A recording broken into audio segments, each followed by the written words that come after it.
अस्सलाम वालेकुम जी, आप देख रहे हैं जज्बा पॉडकास्ट और मैं हूं आपका होस्ट अवैस बेग। नाजरीन, अच्छी सेहत भी किसी चैलेंज से कम नहीं होती और जब आप किसी डिजीज़ का शिकार होते हैं तो सबसे पहले आपका चैलेंज ये होता है कि डॉक्टर किस डॉक्टर का इंतखाब किया जाए। तो आज के हमारे जो गेस्ट हैं वो एक नौजवान डॉक्टर हैं, डॉक्टर तैयब रऊफ साहब, जो कि डेंटिस्ट हैं, स्पेशलिस्ट। और आज इनसे बात करेंगे और आपके मसाइल पर भी बात करेंगे। और क्योंकि खूबसूरत नज़र आने के लिए दांतों का साफ होना और चमकना भी बहुत ज़रूरी होता है, तो आज इनसे मुफीद मशवरे भी लेते हैं और आप तक पहुंचाते हैं। अस्सलाम वालेकुम जी, वालेकुम अस्सलाम Awais, thank you so much for having me. Welcome to my show. जज़ाकल्लाह। डॉक्टर साहब, ये बताइएगा कि आप इतनी कम उम्र में डॉक्टर कैसे बन गए? जी, मेरा नाम डॉक्टर तैयब है और मैं डेंटल सर्जन हूँ और मैंने अपनी ग्रेजुएशन जो है university college of medicine and industry, university of Lahore से की। और मेरी 2 पोस्ट ग्रेजुएट स्टडीज़ हैं, उसमें 2 प्रोग्राम्स हैं जो एक साल के हैं। और उनमें एक चीज़ जो डेंटल इम्प्लांट्स हैं, जो latest state of the art जो टूथ रिप्लेसमेंट ऑप्शंस हैं उसको कवर करते हैं, और पेरियोडोंटोलॉजी जो गम्स की स्टडीज़ को करते हैं।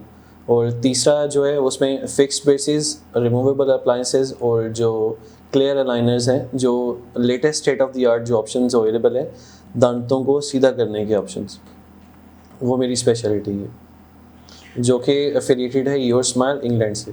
मेरे बेसिकली फादर जो हैं वो एक डेंटिस्ट हैं और पिछले तकरीबन 36 ईयर से वो गुजरात में प्रैक्टिस करते रहे हैं। और हमारा क्लिनिक जो है वो काफ़ी एस्टेब्लिश है, लेकिन एक बहुत हम्बल प्रैक्टिस है।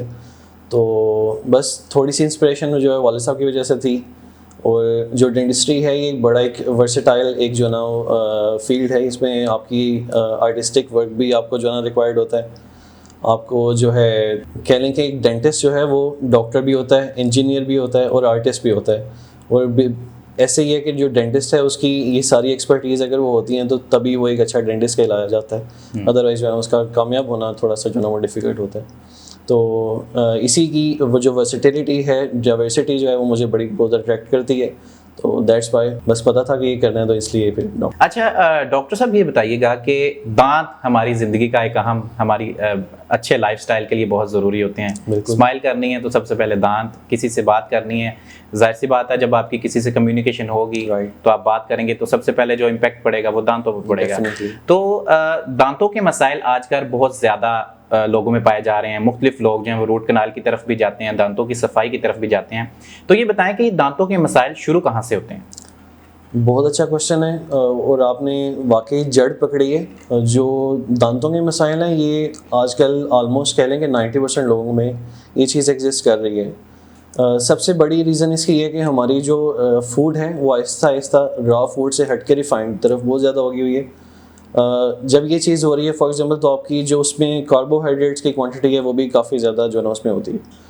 थर्डली, जो लोग और हाइजीन फॉलो कर रहे हैं वो इतनी इफ़ेक्टिव नहीं है, उसमें कुछ फ्लॉज वगैरह होते हैं जो कि उनको टेक्निकली नहीं पता होता। इस वजह से जो ना उसमें ये लैग करते करते और आपका जो लाइफस्टाइल है वो भी उसको ज़्यादा इन्फ्लुएंस कर रहा है कि वो ख़राबी की तरफ ज़्यादा जाए। तो इस वजह से दांतों के मसाइल आजकल जो है ना वो लोगों में बहुत ज़्यादा आ रहे हैं।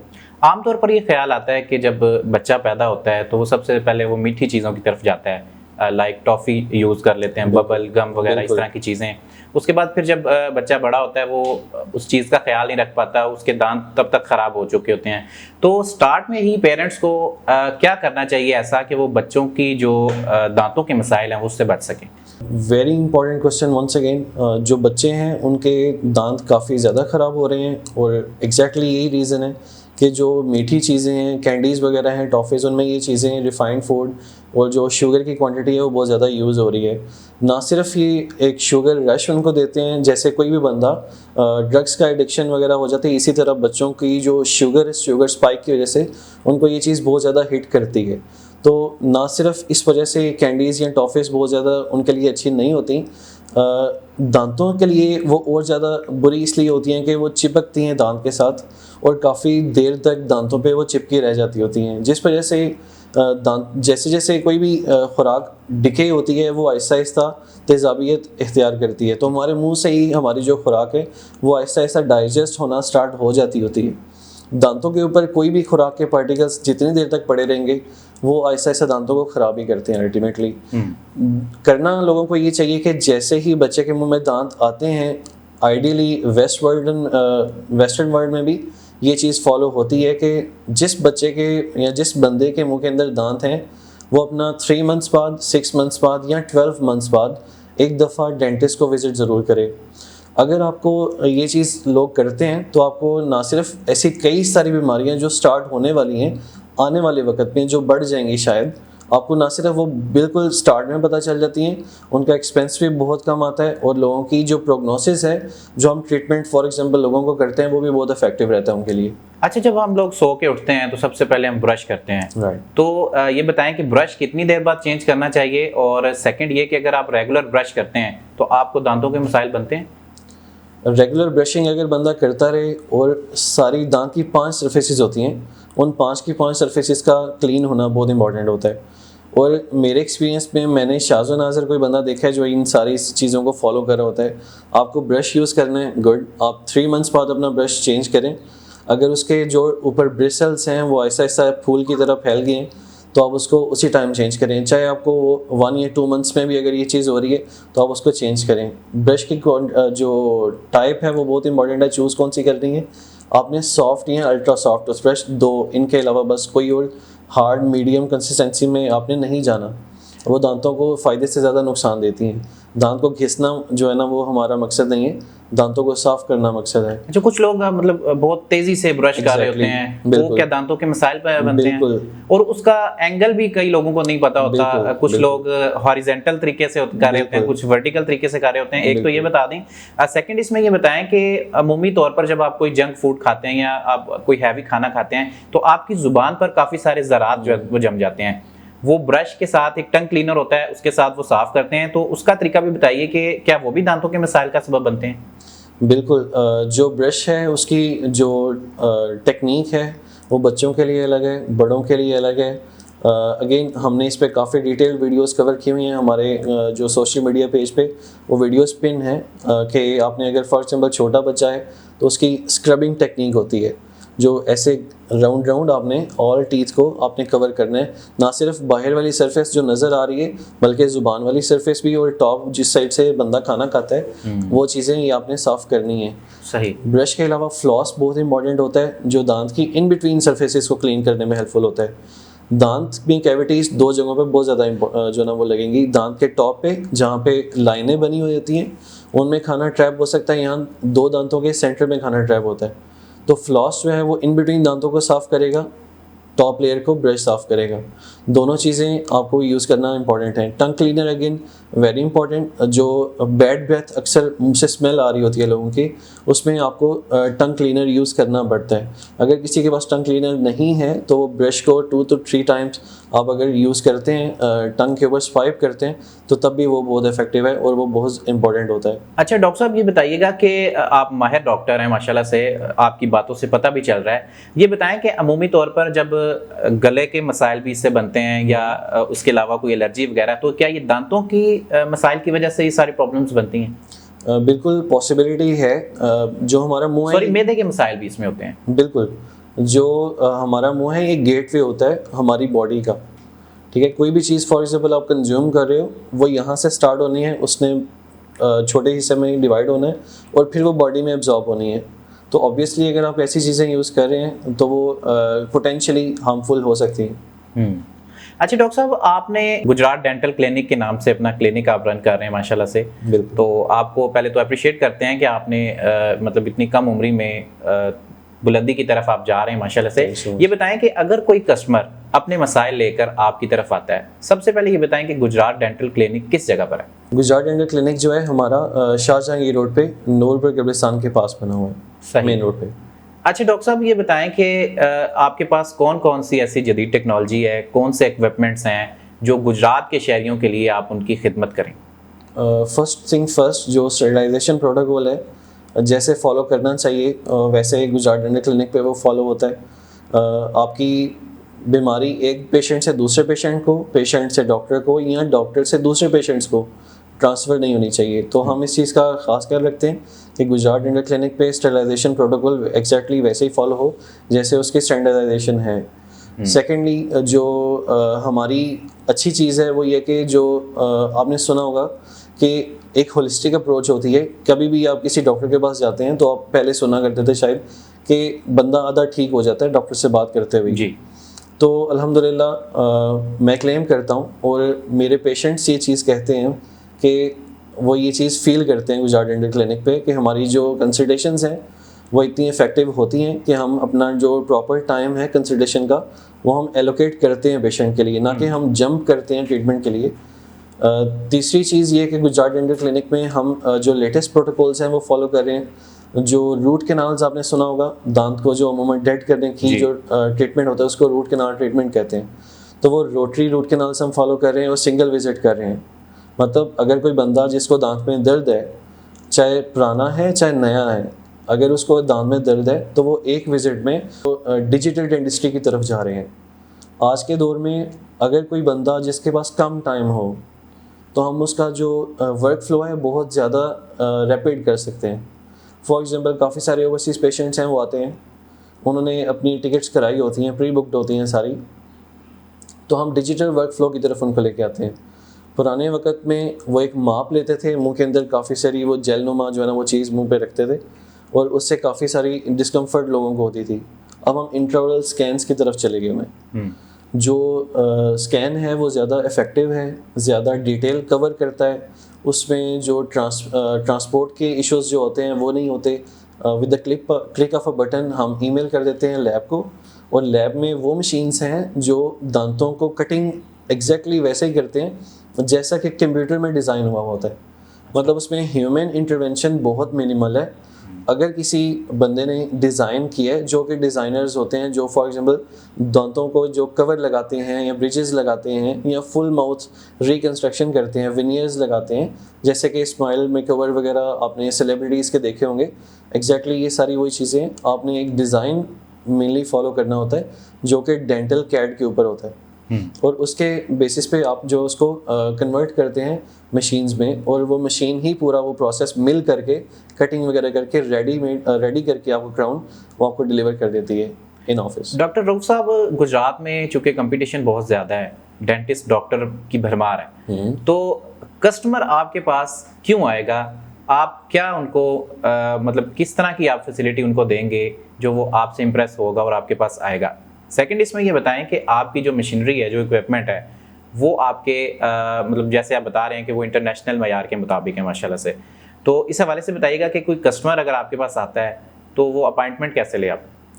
सबसे पहले हमारी जो फर्स्ट कंसल्टेशन होती है वो सबसे पहले जो फर्स्ट विजिट होता है किसी भी बंदे का वो हमारी कंसल्टेशन होती है। हम उसमें डिटेल से 30 मिनट्स की कंसल्टेशन करते हैं एटलीस्ट, कि उसमें हम प्रॉपर चेक करते हैं कि बंदा चाह क्या रहा है हमसे।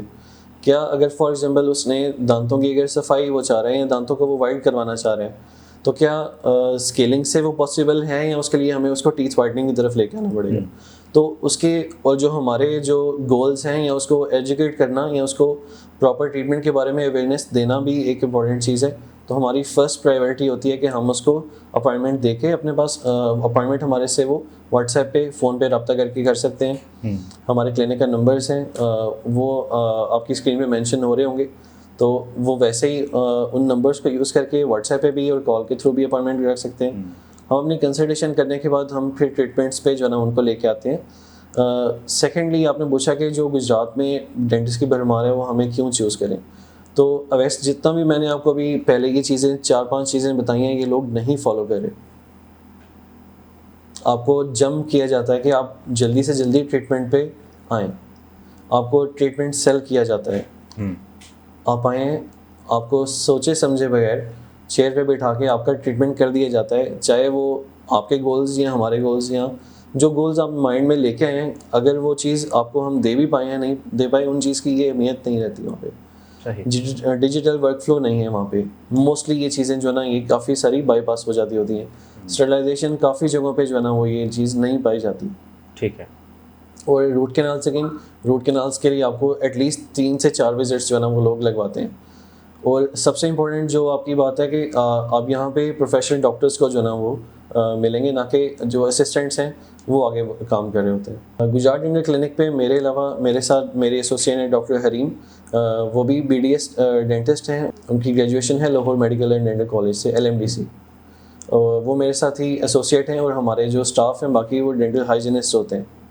अच्छा डॉक्टर साहब, हमारे यहाँ एलिमेंट है, दांत में दर्द होता है, कोई टैबलेट खा लेते हैं, कोई मीठा सोडा लगा लेते हैं, यानी घरेलू टोटके करते रहते हैं, तो क्या ये नुकसानदेह होते हैं?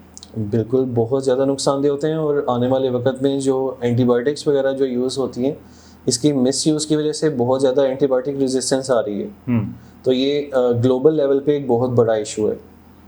ऐसा बिल्कुल नहीं करना चाहिए। हम एज ए डेंटिस्ट तो मैं इसको बहुत ज़्यादा डिस्करेज करूँगा और जो लोगों को भी ये अवेयरनेस आपके प्लेटफॉर्म से मैं देना चाहूँगा कि ऐसा करना जो है उनके लिए ज़्यादा खतरनाक है। घरेलू टोटके जो हैं वो किसी हद तक इफेक्टिव होते हैं, लेकिन ऐसा अगर कोई बंदा रात को अगर आपको कोई इमरजेंसी हो रही है, डेंटिस्ट अवेलेबल नहीं है, तो आप घरेलू टोटके इस्तेमाल करें। लेकिन आपको फिर प्रायोरिटी आपकी यही होनी चाहिए कि इन द मॉर्निंग जब डॉक्टर्स अवेलेबल हैं आप उनको जाके विज़िट करें, ताकि आपका बाकायदा उसी तरह का इलाज आपका किया जा सके, जो आपको रिक्वायर्ड है वो आपको उसी टाइम पे आपको मिल सके। इसका जितना डिले लोग करते जाते हैं उतना उनका एक्सपेंस भी बढ़ता है, उतनी प्रोग्नोसिस भी कम होती है। और सबसे डेंजरस चीज़ जो है उसमें ये कि एंटीबायोटिक्स जो लोग यूज़ कर रहे होते हैं, हमेशा से ही होता है कि अगर कोई बंदा हमारे पास आता है तो हम उसको फर्स्ट लाइन ड्रग थेरेपी से हम स्टार्ट करते हैं कि आपके लिए कौन सी ऐसी सेफेस्ट ड्रग है जिससे हम स्टार्ट कर सकते हैं, और आहिस्ता आहिस्ता हम उसको हैवी ड्रग्स पे शिफ्ट करते होते हैं।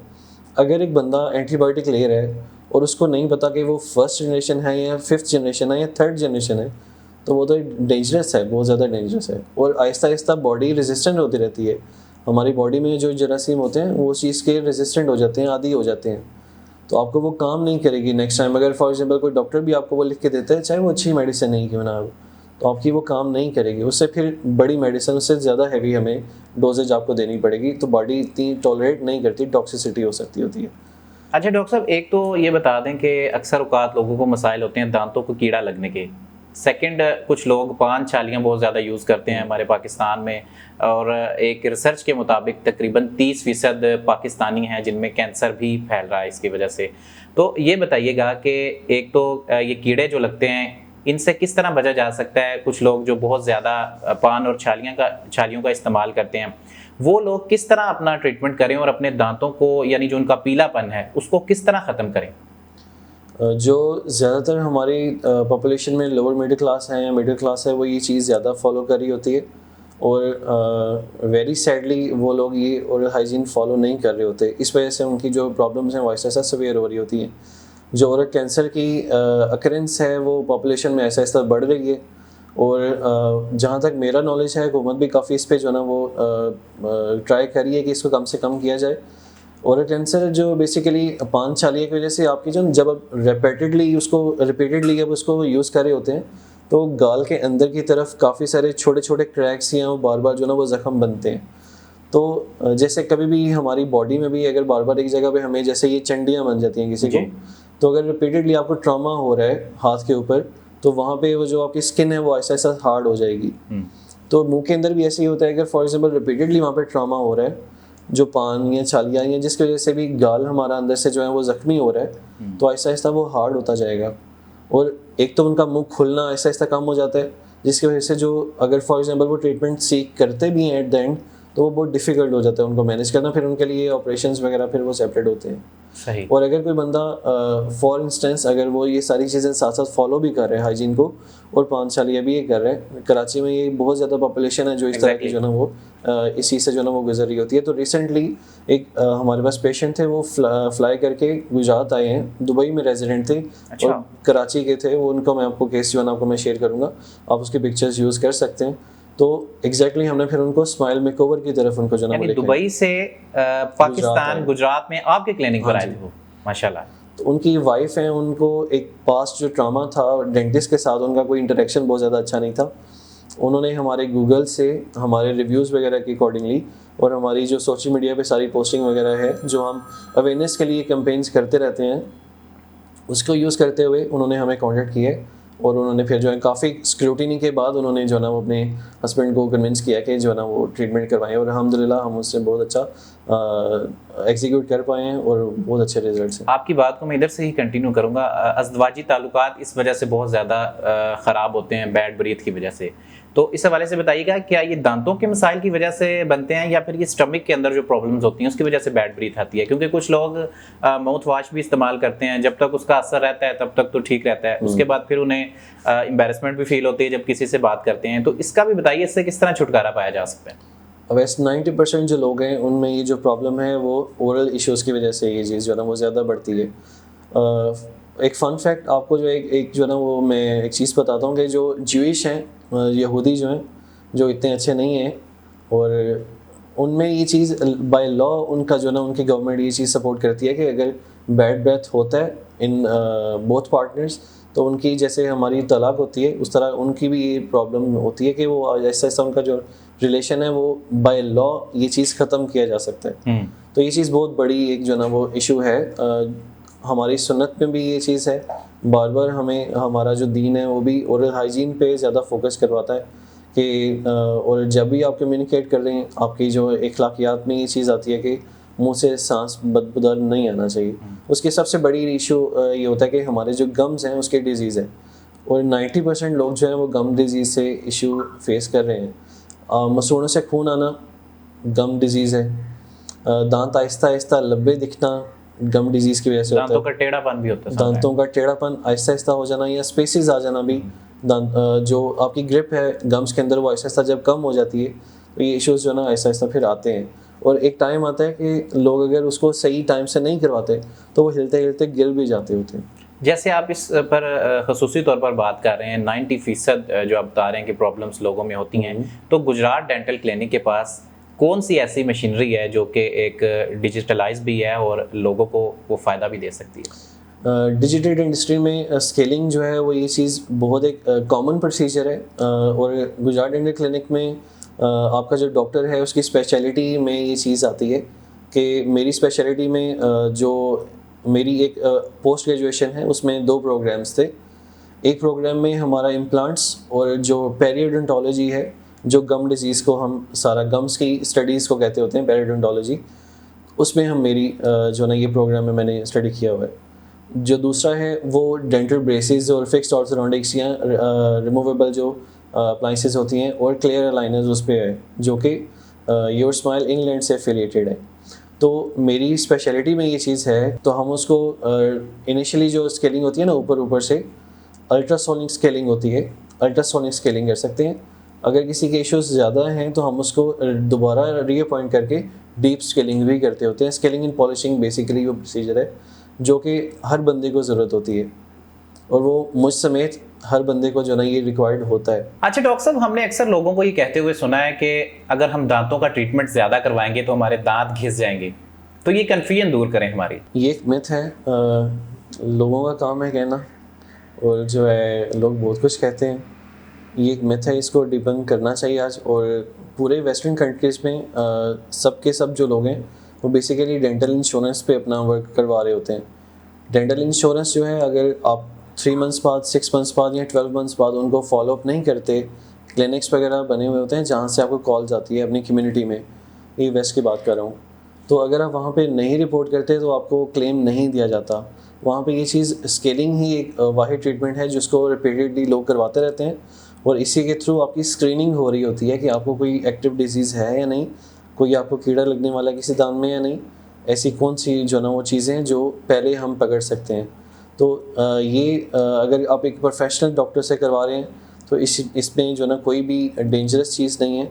अगर आप उसको 3 मंथ्स बाद, 6 मंथ्स बाद या 12 मंथ्स बाद, डिपेंडिंग अपॉन कि आप हाई रिस्क हैं, लो रिस्क हैं या मीडियम रिस्क हैं, आप उसको करवा सकते हैं। It's totally safe. अच्छा डॉक्टर साहब, गुजरात डेंटल क्लिनिक कितना डिजिटलाइज है? क्योंकि अगर कोई पेशेंट आपके पास आता है या कोई कस्टमर आपके पास आता है तो आप उसको किस तरह फैसिलिटेट करेंगे, आप उसको किस तरह जो है वो मोटिवेट करेंगे? हमारे पास स्टेरिलाइजेशन प्रोटोकॉल जो है वो एग्जैक्टली वैसे ही फॉलो होता है जैसे इंटरनेशनल स्टैंडर्ड्स हैं। हमारे पास एक पाउच होता है जिसके अंदर इंस्ट्रूमेंट्स जो हैं वो ऑटोक्लेव जो स्टेरिलाइज इंस्ट्रूमेंट्स होते हैं वो तभी तक पैक रहते हैं जब तक हम उसको यूज़ नहीं कर रहे होते हैं। ठीक है, अगर फॉर एग्जांपल हम एक पाउच से इंस्ट्रूमेंट्स निकालते हैं तो वो कम्प्लीटली फ्री ऑफ लाइफ होते हैं, उसमें कोई बैक्टीरिया नहीं होता, वायरस नहीं होता, कोई भी चीज़ उस पर जो ना ये चीज़ नहीं होती जो हमारी नेकेड आई से हमें नज़र नहीं आ रही होती।